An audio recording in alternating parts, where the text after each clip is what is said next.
Good morning student, कैसे हो सभी। स्वागत है आप सभी का हमारे YouTube channel smart zone coaching institute उगामा में।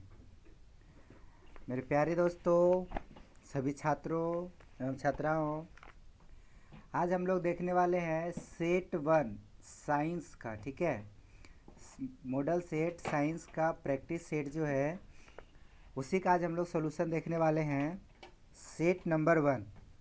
चलिए, तो सबसे पहले आप हमारे साथ जुड़ जाइए और स्टार्ट करने से पहले आप सभी से एक विनती हमारी है कि यदि आप हमारे यूट्यूब चैनल पे नए हैं तो सबसे पहले आप हमारे चैनल को सब्सक्राइब कर दें और बेल आइकन को दबाना ना भूलें और सबसे ज़्यादा वीडियो को शेयर करें। ज़्यादा से ज़्यादा वीडियो को शेयर करें, अपने और अपने दोस्तों के साथ भी जुड़ें और उनको भी बताएं। चलिए, तो शुरू करते हैं बिना देर किए, है ना। आपके सामने हमारा सबसे पहला क्वेश्चन शो कर रहा है, दाढ़ी बनाने में कौन सा दर्पण उपयुक्त होती है। दाढ़ी बनाने में कौन सा दर्पण उपयुक्त होती है, जल्दी से आंसर बताइए। दाढ़ी बनाने में कौन सा दर्पण उपयुक्त होती है। ऑप्शन ए है समतल, बी में उत्तल, सी में अवतल, डी में इनमें से कोई नहीं। क्या होगा? जी हाँ, इसका सही आंसर है सी, अवतल दर्पण। ठीक है, दाढ़ी बनाने में किस दर्पण का उपयोग किया जाता है? अवतल दर्पण का उपयोग किया जाता है। ठीक है, चलिए, आपका दूसरा क्वेश्चन आपके सामने शो कर रहा है, गोलीय दर्पण में फोकसांतर एवं वक्रता त्रिज्या के बीच क्या संबंध होता है। तो हम लोग पढ़े हैं क्लास 10 में कि गोलीय दर्पण में फोकसांतर यानी फोकस दूरी वक्रता त्रिज्या की आधी होती है, एफ बराबर आर बटा 2। तो इसका जो सही आंसर होगा क्या हो जाएगा? सी, एफ बराबर आर बटा 2। ठीक है, चलिए, अब हमारा तीसरा क्वेश्चन है। तीसरा क्वेश्चन स्क्रीन पे शो कर रहा है सबको। कहता है, अगर किसी अवतल दर्पण की फोकस दूरी एफ तथा वक्रता त्रिज्या आर हो तो इनमें से कौन सा सही है। देखिए, एफ बराबर अभी बताए थे आर बटा 2 होता है। ठीक है, एफ बराबर आर बटा 2 होता है। तो आप बताइए इसमें से सही ऑप्शन कौन है। तो यहाँ पर कह रहा है कि किसी अवतल दर्पण की फोकस दूरी एफ और वक्रता त्रिज्या आर हो तो, है ना, इनमें से कौन सा सही है। एफ बराबर आर बटा 2 पहला ऑप्शन तो है नहीं, दूसरा एफ बराबर 2 आर ये तो होगा नहीं, 3 आर ये भी नहीं होगा, एफ बराबर 00। इसका अगर आंसर पॉसिबल होगा तो यही होगा, एफ बराबर 1/2। 1/2 की जगह होना चाहिए आर बटा 2। ठीक है, चलिए, यहाँ पर होगा आर बटा 2 होगा। क्लियर है। नेक्स्ट चौथा नंबर हमारा क्वेश्चन है, आपके स्क्रीन पे शो कर रहा है। ठीक है, क्वेश्चन नंबर 4 देखिए, शो कर रहा है ना। कहता है, अवतल दर्पण से परावर्तन के बाद किरण किस बिंदु से होकर गुजरेगी।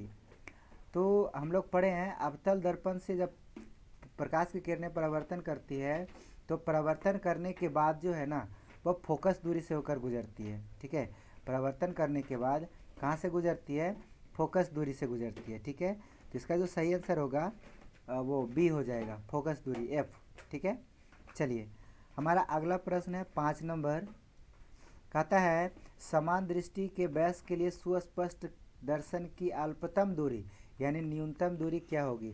देखिए, समान दृष्टि के लिए अगर कोई वयस्क है तो उसका स्पष्ट दृष्टि की न्यूनतम दूरी जो होती है ना 25 सेंटीमीटर होती है। ठीक है, और अधिकतम दूरी कितनी होती है? अधिकतम अनंत होता है। ठीक है, समझ में आ रही है ना। अब हमारा अगला प्रश्न है क्वेश्चन नंबर 6। कहता है, स्पेक्ट्रम प्राप्त करने के लिए किसका उपयोग किया जाता है। स्पेक्ट्रम प्राप्त करने के लिए जो है इसका सही आंसर होगा, देखिए, कांच की सिल्ली से स्पेक्ट्रम नहीं बन सकता है। वो साथ ही साथ अवतल दर्पण तो होएगा नहीं कि दर्पण से कभी भी स्पेक्ट्रम प्राप्त नहीं हो सकता है। उत्तल लेंस में भी पॉसिबल है लेकिन इससे नहीं हो पाएगा क्योंकि उत्तल लेंस से वो प्रकाश की किरणें क्या होती है? अपवर्तित होती है। लेकिन यहाँ पर हमें क्या चाहिए? स्पेक्ट्रम। तो केवल प्रिज्म ही एक ऐसा वो वस्तु है जिससे हम स्पेक्ट्रम को प्राप्त कर सकते हैं। ठीक है, चलिए, समझ में आ गया। अब हमारा अगला प्रश्न है 6 नंबर के बाद 7वां नंबर। चलिए, 7 नंबर क्वेश्चन आपके सामने रेडी है। स्पेक्ट्रम में किस रंग की किरण का विचलन यानी झुकाव जो है अधिक होता है। चलिए, सही आंसर बताइएगा। आपके सामने 4 ऑप्शन है, ए में लाल, बी में हरा, सी में पीला और डी में बैगनी। ठीक है, क्या होगा इसका सही आंसर, जल्दी से बताइए तो। ठीक है, स्पेक्ट्रम में जो है बैगनी रंग का किरण जो होता है उसका झुकाव सबसे अधिक होता है और लाल रंग का जो किरण होता है ना उसका झुकाव सबसे कम होता है। ये लाल रंग का जो किरण होता है उसका झुकाव कम होता है, ठीक है, और बैगनी रंग का क्या होता है, अधिक होता है, ठीक है, याद रखना है, भुलाना नहीं है। देखिए अब 8वां प्रश्न हमारा है, निम्न में से, क्वेश्चन शो कर रहा है, निम्न में से कौन अर्धचालक नहीं है, इनमें से आपको पहचाना अर्धचालक जो है कौन नहीं है, जल्दी से बताइए, सिलिकॉन, जर्मेनियम, पारा, या फिर इनमें से कोई नहीं, क्या होगा इसका सही आंसर 8 का, जल्दी से बताइए। तो अर्धचालक की बात किया है, ठीक है, तो अर्धचालक जो इसमें से पारा नहीं है, समझ आ रहा है ना, अर्धचालक जो इसमें पारा नहीं है, तो इसका 8 का जो आंसर हो जाएगा वो सी हो जाएगा। क्लियर है। अब हमारा 9 नंबर क्वेश्चन आपके सामने शो कर रहा है, विभव का मात्रक क्या है, विभव का मात्रक। देखिए आपके सामने 4 ऑप्शन, बहुत ईजी क्वेश्चन है ना, एम्पियर, वोल्ट, ओम, वाट, ये सब भुलाना नहीं है, ये इसकी तरह है, अगर भुला जाइएगा तो हो जाएगा गड़बड़। जल्दी से इसका आंसर बताइए, ये नहीं बताइएगा तो कोई काम नहीं, है ना। विभव का मात्रक क्या होगा, एम्पियर, वोल्ट, ओम, है ना। देखिए विद्युत विभव का ऐसा मात्रक वही होता है, वोल्ट होता है, समझ में आ रही है ना। विद्युत विभव का ऐसा मात्रक वोल्ट, एम्पियर विद्युत धारा का मात्रक है, ओम जो है प्रतिरोध का ऐसा मात्रक है ना, वाट शक्ति का मात्रक है, तो यहाँ पे विभव का मात्रक क्या हो जाएगा, वोल्ट, ठीक है। चलिए याद रखिएगा, भुलाइएगा नहीं। 10 नंबर वोल्ट या एम्पियर, वोल्ट बटे एम्पियर किसको प्रदर्शित करता है, जल्दी से बताइए, है ना, किसको प्रदर्शित करता है, वोल्ट बटे एम्पियर। देखिए भी बटा, है ना, वोल्ट बटे एम्पियर, भी बटा आई, ये ओम के बारे में बात कर रहा है, ठीक है। तो वोल्ट बटा एम्पियर जो होता है ना वो ओम को प्रदर्शित करता है, इसका सही आंसर हो जाएगा 10 का सी। 11 नंबर जो है आपके सामने ऑप्शन शो कर रहा है, विद्युत प्रतिरोध का मात्रक क्या होगा, ऑप्शन ए एम्पियर, बी में वोल्ट, प्रतिरोध का ऐसा मात्रक ओम होता है, ठीक है, अभी बताए थे। एम्पियर विद्युत धारा का मात्रक है, वोल्ट विद्युत विभव का ऐसा मात्रक है, और वाट जो है वो विद्युत शक्ति का मात्रक है, इसमें ओम हो जाएगा प्रतिरोध का मात्रक, ठीक है। ठीक है, हो गया। विद्युत विभव विद्युत प्रतिरोध का जो मात्रक होता है वो क्या होता है, ओम होता है, ठीक है। चलिए अब हमारा अगला क्वेश्चन है 12 नंबर। देखिए 12 नंबर क्वेश्चन शो कर रहा है, वो किसी एसी जनित्र तथा डीसी जनित्र में एक मूलभूत अंतर क्या है।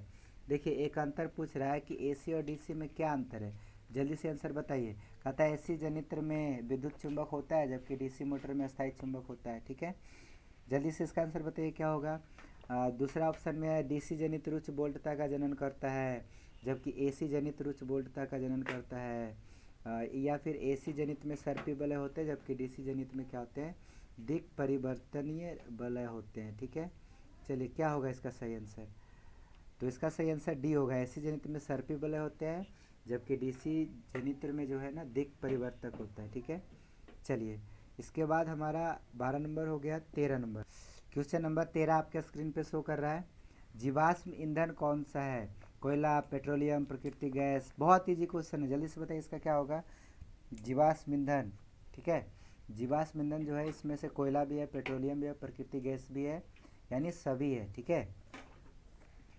अब हमारा अगला प्रश्न है 14, लगभग 4 स्क्वायर, है ना, क्या लिखा है, साइज के एक सौर सेल का विभवांतर होता है। चलिए बताइए लगभग 4 स्क्वायर साइज का जो है एक सौर सेल का विभवांतर कितना होता है, तो इसका आंसर ऑप्शन में 0.4 से 0.5 वोल्ट, या 4 से 5 वोल्ट, या 1 से 3 वोल्ट, या 3 से 4 वोल्ट, क्या होगा जल्दी से आंसर बताइए। तो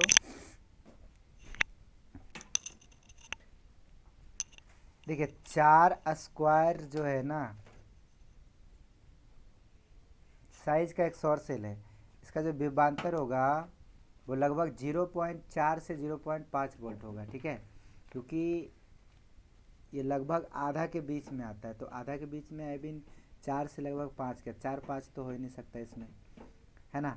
अच्छा पूछता है 15 नंबर क्वेश्चन, निम्न में से कौन अबकारक है, अबकारक की बात पूछ रहा है, इसमें से अबकारक कौन है बताइए, तो जल्दी से पहचानिए।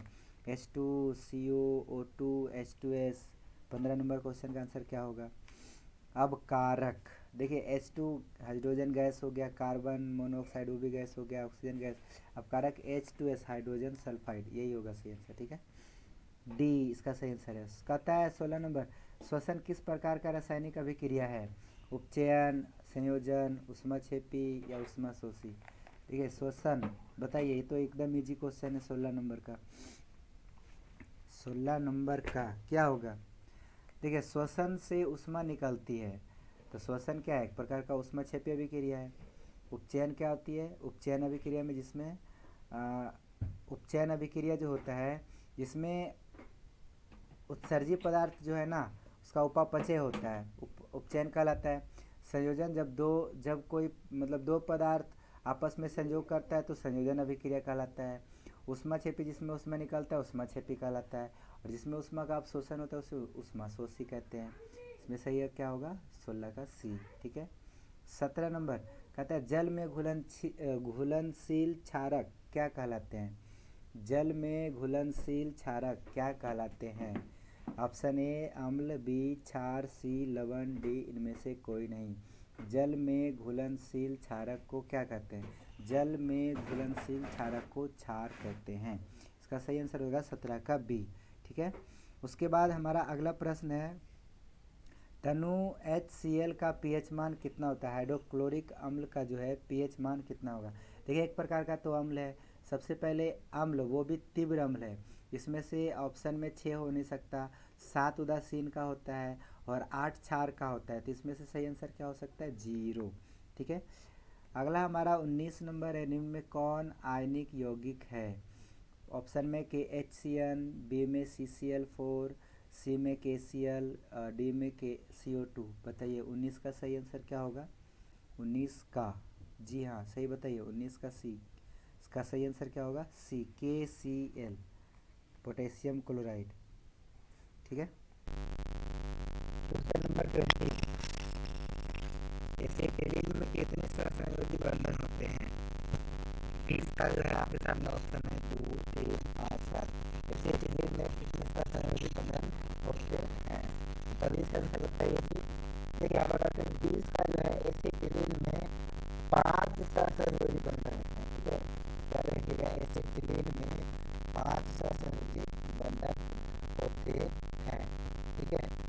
आपका अगला क्वेश्चन है 21 नंबर, कहता है इथीन के एक अणु में है ना कार्बन के 2 परमाणु के बीच आव्यूह की संख्या क्या है? कितने आव्यूह होते हैं इथीन के एक अणु में? इथीन का क्या होता है? मीथेन, CH4 होता है ना। अब मानते कि कार्बन के 2 परमाणु के बीच है ना आव्यूह की संख्या 4 होता है, याद रखिएगा 4। ठीक है, 4 होती है। हमारा अगला 22 नंबर क्वेश्चन है, अगर ब्यूटेनॉन चतुर्कार्बनिक यौगिक है जिसका प्रकार्यात्मक समूह क्या है? ब्यूटेनॉन जो है ना एक चतुर्कार्बनिक यौगिक है जिसका प्रकार्यात्मक समूह जो है क्या है? कार्बोक्सिलिक है, एल्डिहाइड है या कीटोन है या एल्कोहल है? याद रखिएगा इसका सही आंसर होगा सी, कीटोन। ठीक है, ब्यूटेनॉन जो है चतुर्कार्बनिक यौगिक है और इसका एक प्रक्रियात्मक जो समूह होता है उसका नाम है कीटोन। कीटोन से ब्यूटेनॉन का निर्माण होता है। ठीक है। उसके बाद जो है ये रखा है सी है ना, और उसके बाद बंधन है डबल बॉन्ड है। तो बताइएगा इस मूलक का क्या नाम है? बॉन्ड है, इस मूलक का क्या नाम है? इसको कीटोन कहते हैं या एल्कोहल कहते हैं या इथर के तो और एल्डिहाइड कहते हैं। जल्दी से इसका क्या है? देखिए अगर इस तरीके से आपको दिखा देना, सी से पहले दिख रहा है और ग्रेटर देन इस तरीके से, तो बराबर में इस तरीके से हो रहता है, तो आपको समझ जाना है कि ये जो रिएक्शन मूलक है ये कीटोन का है। ठीक है, ये कीटोन का है, समझ आ गया? इसका नाम क्या है? कीटोन है। और आवर्त सारणी में कितने वर्ग होते हैं? तो याद रखिएगा आवर्त सारणी में जो है 8 वर्ग होते हैं। ठीक है, आवर्त सारणी में कितने वर्ग होते हैं? 8 वर्ग होते हैं। अगला हमारा क्वेश्चन अक्रिय तत्व कौन है? अक्रिय तत्व कार्बन, हीलियम, सोना, हाइड्रोजन। ठीक है, तो इसका सही आंसर होगा हीलियम। हीलियम अक्रिय तत्व है। हीलियम तो इसमें से कौन सा तत्व है? अक्रिय तत्व है। अब हमारा अगला 36 नंबर क्वेश्चन है, कहता है ये आधुनिक वर्ग सारणी में वर्गों की संख्या कितनी होती है? तो आज का जो मॉडर्न टेबल है उसमें वर्गों की जो संख्या होती है ना, वर्गों की जो संख्या होती है वो कुल मिलाकर के 18 होती है। ठीक है, ये देखिएगा 18 गो वर्ग होता है की जो आवर्त होती है वो 60 होती है, ठीक है। अच्छा, नेक्स्ट हमारा क्वेश्चन है 27 मनुष्य वेग एक तंत्र का भाग है जो किससे संबंधित है। वेग एक तंत्र का भाग है जो याद रखिएगा उत्सर्जन से संबंधित है, ठीक है। इसका आंसर हो जाएगा सी, इसका सी। चलिए हमारा 28 नंबर क्वेश्चन कहता है ना, क्लोरोफिल वर्ण का रंग कैसा होता है। क्लोरोफिल वर्ण का जो रंग होता है वो कैसा होता है। क्लोरोफिल हरा होता है, बस इतना है ना, तो थोड़ा सा मेरा दिखता है ना। चलो अब उसके बाद हमारा 29 नंबर क्वेश्चन है, आपका स्क्रीन पे शो कर रहा है, शरीर में भोजन का पचना किस प्रकार की अभिक्रिया है। ये लेकर होगा, इससे आसान कोई क्वेश्चन हो सकता है क्या। तो इसका सही आंसर क्या है, उत्सर्जन, संचयन, विस्थापन, अपचयन। सही आंसर क्या होगा जी, ये हमारे शरीर में भोजन का पचना उत्सर्जन अभिक्रिया, ठीक है। तो आप भी नहीं बुलाइएगा, नहीं तो फेल हो जाएंगे, ठीक है। तो क्वेश्चन को रख जाना, एकदम दिव्य है क्वेश्चन है। निम्नलिखित में कौन लगी जनन रोग नहीं है, एस, गनेरिया, सिफिलिस, टाइफाइड है, इसमें से कौन सा ऐसा रोग है जो जनन रोग नहीं है, लैंगिक जनन रोग, ठीक है। याद रखिएगा इसका जो सही आंसर होगा वो है सिफिलिस, ठीक है। इसका जो सही आंसर होगा क्या होगा, सिफिलिस। ऐसा कौन सा रोग है जो लैंगिक जनन रोग नहीं है, ठीक है। क्वेश्चन नंबर 31 कहता है कौन सी नलिका विहीन ग्रंथि है। नलिका विहीन ग्रंथि की बनाना है कौन है, एक ऐसा ग्रंथि है जो नलिका विहीन होता है, ठीक है। 32 नंबर क्वेश्चन कहता है मनुष्य की उम्र में की संख्या कितनी होती है। मनुष्य की संख्या कितनी होती है, अंदाजे 30 जोड़ा होता है। तो यहाँ पर क्या होता है, संख्या यानी 30 जोड़ा 46 हो जाएगा, ठीक है। चलिए अगला 33 नंबर क्वेश्चन है, पराग कोष में होते हैं। पराग कोष में क्या होते हैं, तो हमको पता है पराग कोष में परागकण होता है, ठीक है। तो देखिएगा पराग कोष में क्या होता है, परागकण होता है।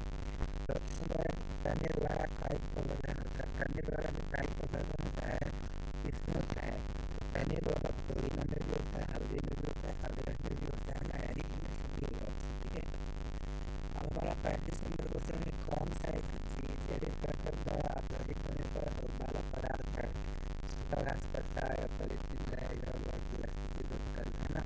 तो सही सकता है, देखिए पॉलीथीन बैग कभी भी घटक नहीं हो सकता है, रबड़ हो सकता है, प्लास्टिक। तो सही सकता होगा सूखा घास करता है, ठीक है। 36 नंबर क्वेश्चन है कि हरे पौधे क्या कराते हैं। जो हरे पौधे होते हैं वो उत्पादन कराते हैं, ठीक है।